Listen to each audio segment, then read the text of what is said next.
नमस्कार मंडळी. तुम्हाला गुढीपाडव्याच्या हार्दिक शुभेच्छा.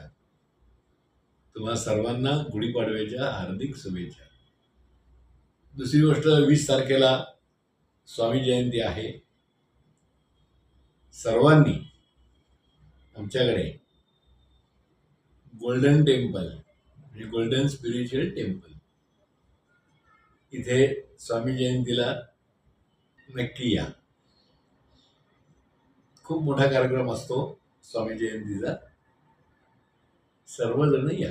प्रसाद आहे, गॅसची टंचाई आहे माहिती आहे, पण आम्ही चुलीवरती स्वयंपाक करणार आहोत असं सगळं ठरलंय. त्यामुळे थोडासा प्रसाद आपल्याला मिळेल, नक्कीच मिळेल. प्रयत्न आम्ही करत राहतो.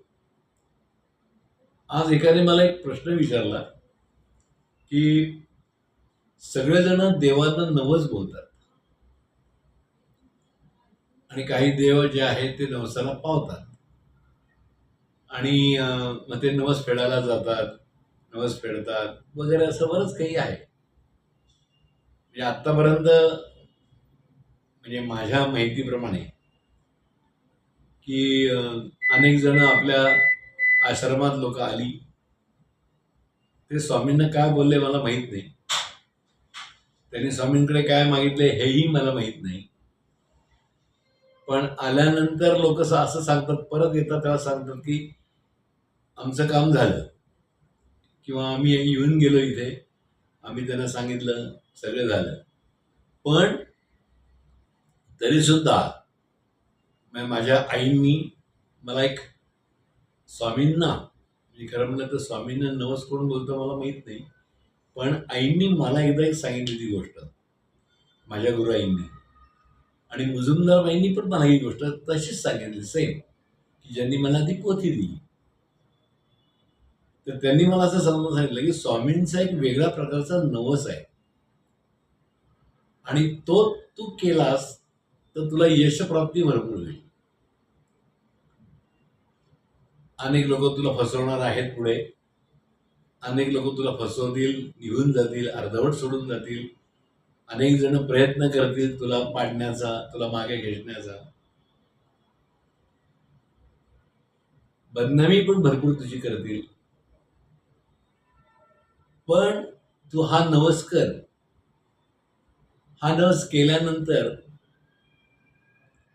कोणाचाही कसल्याही प्रकारचा परिणाम या तुझ्या आश्रमावर होणार नाही.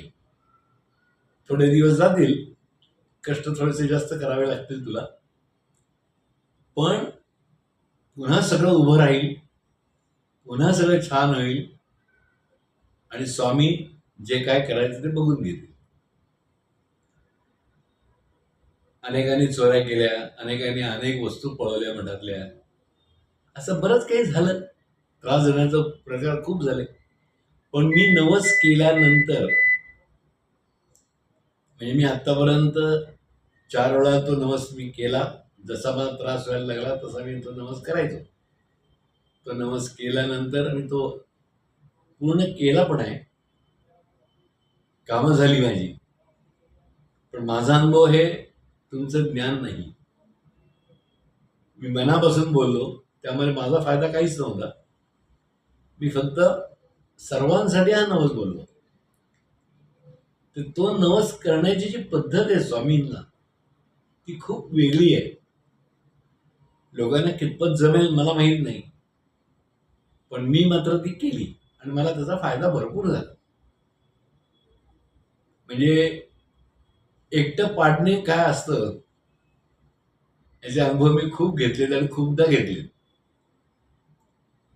पण तरी सुद्धा स्वामी माझ्या मागे उभे राहिले आणि पुन्हा पूर्ववत सगळं त्यांनी करून दिलं मला. मला आधी याची कल्पना पूर्ण होती, आहे. पुढे काय होईल मला माहित नाही, ते स्वामीच बघतील. कारण मालक मी नाहीये, मालक माझे स्वामी आहेत. त्यांना मी जास्त माहिती माझ्यापेक्षा. त्यामुळे कोणाला किती दिवस कसं टिकून ठेवायचं, काय करायचं हे त्यांना माहिती. पण स्वामींचा हा नवस तुम्ही कोणीही करू शकता आणि तुम्हाला त्याचा फायदा नक्की होईल. फक्त कशा प्रकारे करायचा हे मी ह्याच्यावर सांगण्यापेक्षा तुम्ही जर प्रत्यक्ष मला येऊन भेटलात तर मला व्यवस्थित सांगता येतं. कारण होतं काय, याच्यात नवस बोलल्यानंतर लोक पुन्हा 10-10 वेळा फोन करून विचारतात की तुम्ही सांगितलेलं आम्ही विसरलो, परत सांगा, परत सांगा, काय करायचं, शंका आहे खूप. म्हणजे फायदा करून घ्यायचा असेल स्वामींकडनं तरी त्या शंका घेणारे शिकार लोक आहेत. मला असं म्हणायचंय की फायदा महत्वाचा आहे शंकापेक्षा. करून तर बघा, अनुभव हीच खात्री असणार आहे. 20 तारखेला जरूर नक्की स्वामी जयंतीला या. आणि ते त्याचे मालक आहेत तर ते सांभाळतील काय करायचं काय नाही ते. तर चला मंडळी, गुढीपाडव्याच्या पुन्हा एकदा शुभेच्छा आणि स्वामी जयंतीच्या पण शुभेच्छा. तर नक्की या आपल्या स्पिरिच्युअल गोल्डन टेम्पलमध्ये स्वामींना भेटायला. तोपर्यंत नमस्कार.